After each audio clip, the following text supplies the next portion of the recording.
This is Tanks Vlog, March 14th, 2019. Happy Pi Day to everyone.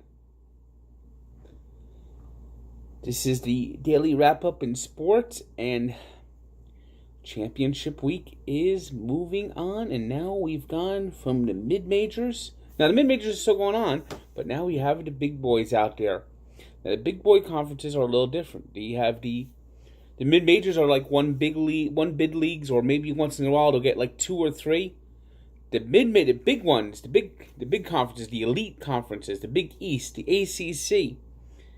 It's all about the teams winning these early round games to enhance their resume for the NCAA tournament. Teams are on the bubble, like St. John's, who, if you ask me, needed to win on Wednesday to get into the NCAA tournament. Otherwise, it was NIT, which stands for the Not Invited Tournament, or a nice battle to be number 69. Yes, and it was St. John's, and they beat DePaul. They lost to DePaul twice this year, and they came out and they had to win that game. Now, I don't know if St. John's is necessarily assured of a tournament spot. It certainly helped them big time. But if they can find a way to beat Marquette, I think you can pretty much assure themselves being in the NCAA tournament. Though Marquette's not going to be easy. Marquette was one of the top teams in the Big East this year. Number 2 overall seed. So, a good showing on Thursday at least will help St. John's get into the NCAA tournament. I think Seton Hall is already in, so. But if they could beat Georgetown, that would also help. In the one championship game that was actually held on Wednesday, Colgate beat Bucknell in the Patriot League. It's Colgate's first tournament appearance in over 20 years. Though it's probably going to be a cameo, as they will likely be a 16 or 15 seed, as most Patriot League teams are. NBA, Brooklyn Nets began a tough 7-game road trip with a 108-96 loss. Now, this is the road trip that's going to determine their season. They came in with a 4-game winning streak. We're back up over 500, 36 and 33 going into the streak. I think if they do no worse than 3-4, they'll be in great shape. If they just go 3-4,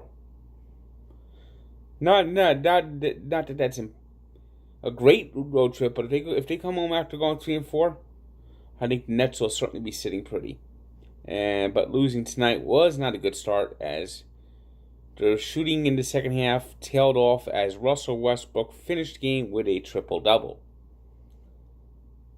The Wizards, meanwhile, beat the Magic 190. It was the Hawks 132-111 winners over the Grizzlies. The Heat took down the Pistons. Those are a battle of two teams behind the Nets, pursuing this bottom of the playoff ladder in the East. So 108-74 win for Miami. And right now they are the 8th seed, as the Pistons stand 7th. It was the Warriors going into Houston and edging the Rockets 106-104. And the Jazz found the right notes as they beat the Suns 114-97.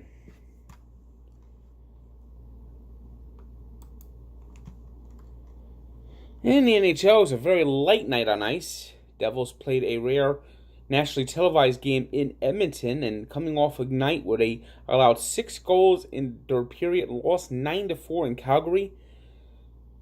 An actually good performance all night for the Devils, as they went into Edmonton playing the second of back-to-back nights and doubled up the Oilers 6-3. It was the Blackhawks keeping their playoff hopes alive. They're on a recent little bit of a strong role. They actually at one point had a 5-0 lead against Toronto and nearly blew it, had to hang on at the end, winning 5-4 over the Maple Leafs. Meanwhile, it was the Canucks taking out the Rangers 4-1 in that one. Today's 3 stars are Russell Westbrook of the Thunder, DeMarcus Cousins of the Warriors, and Damon Severson of the Devils, who had a goal and an assist and their big win over Edmonton. Today's birthday shout-out goes to somebody who is a major part of a national championship team. Helped lead UNLV to an unbelievable season in 1990, and they almost went undefeated in 91, and then went into the NBA, had a solid career for the Hornets and Knicks. I'm talking about Grandmama Larry Johnson, who turns 50. And we take a look back to the 2008 SEC tournament, which was nearly disrupted and halted by a tornado. I mean, they're actually playing a game in a tornado outside of the Georgia Dome in overtime. And, they say that if that tornado, that game did not go to overtime, there could have been a lot more people killed. Because all whoever the losing team is, or fans didn't want to stay for that second game, who left the Georgia Dome, would have been outside the Georgia Dome when that tornado hit instead of inside the dome where they were safe. There was lots of damage done throughout Atlanta, including the dome itself, which caused the rest of the tournament to be played on the campus of Georgia Tech, as University of Georgia, who had a terrible season, won the conference tournament. So check out that story at Barstool Sports and Sports Encyclopedia, where sports history lives.